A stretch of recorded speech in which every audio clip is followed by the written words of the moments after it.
Қалайсыздар? Қалдарыңыз қалай? Мен мінекей қолдан көшет шығаруды бастап жатырмын. Бұл бізде алма ағашының көшеті. Осыны енді көктемге дейін көреміз қанша болып өсетінін. Осылай күнделікті жаймен суғарып тұрамыз. Асты дымқыл болып қатты кеуіп кетпеу керек. Бұны дәнегін суға салған болатмын. 1-2 аптадай ма ұстадым суда. Одан кейін осылай топыраққа, горшокқа отырғыздым. Негізі сразу топыраққа, горшокқа отырсаңыздар да бұда. Шығарып өңдеп жатырмын. Жегіті күшті алмалардың дәнегін осылай топыраққа салып көшетін шығарып алсаңыздар болады. Мына жақта менде лимон жаңғақ ағашы. Жерде голландияның одан қырқып осылай парниктеп қойдым. Көреміз бұның да қанша уақытта тамырлаған кезде бұны да салатын боламын. Әжеде лимонды жаңғақты шығардық. Алма ағашы.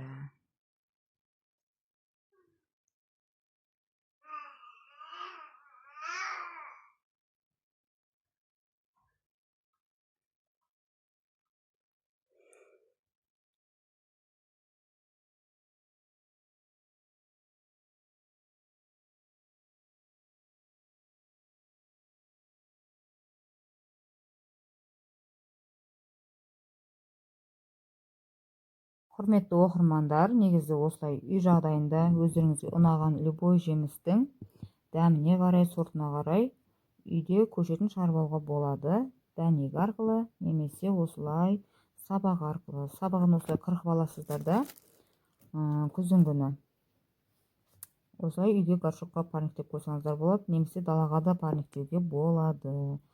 Оны баклажкамен далаға, баклажкамен, сосын қыста үсіп қалмас үшін үйде далада жатқан майда шүйде шыбық пабақтарды соның үстіне тасып қойсаңыздар болады, кішкене ық болады. Солай шығарып алуға болады. Сосын оны көктемде ерте баклажкасын алып тастауға болмайды даладағының. Қарайсыздар, олар енді көктемде тамыр жайып келе жатқандықтан әлсіз болады. Шілдеге ұрындырып алмаңыздар ыстыққа. Бақылайсыздар, тоже жаңағыдай майда шүйде шыбық сондайларды үстіне жауып қоясыздар, кішкене көлеңке болып түсіп тұру үшін. Оларға қатты күн қажет емес. Асты дымқыл болып тұрған жақсы тамыры терең жайылу үшін. Сол үшін даладағына достап қарасаңыздар болады. Әбден үлкен болып өскенге дейін. Мынау менде негізі көшет емес. Бұл менде роза гүлі, голландский розаныңкі. Осыны мысал ретінде көрсетіп тұрмын. Негізі олай көшетті ауылда өзімнің төркінімде істеген болатынмын, солай істегенміз. Қазір үлкен алма ағашы болып өсіп тұр. Менде жаңағы алма ағашы, бұл дәнек арқылы шыққан. Мына жерде менде лимон мен жаңғақ ағашы. Бұларды дәнек арқылы шығарып отырмыз. Бұларды көктемге дейін ұстап көреміз. Көктемде жақсы болса далаға шығады. Бірақ алманы бірден далаға шығармаймыз көктемде. Оны мүмкін күзге қарсы шығаратын шығармыз. Себебі олар әлсіз болып өседі. Тамыры терең жайылмайды, күшті болмайды. Енді жаңғақты отырғызуға болатын шығарып көреміз көктемде.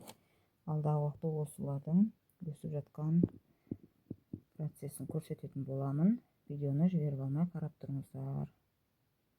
Қолдап кетіңіздер.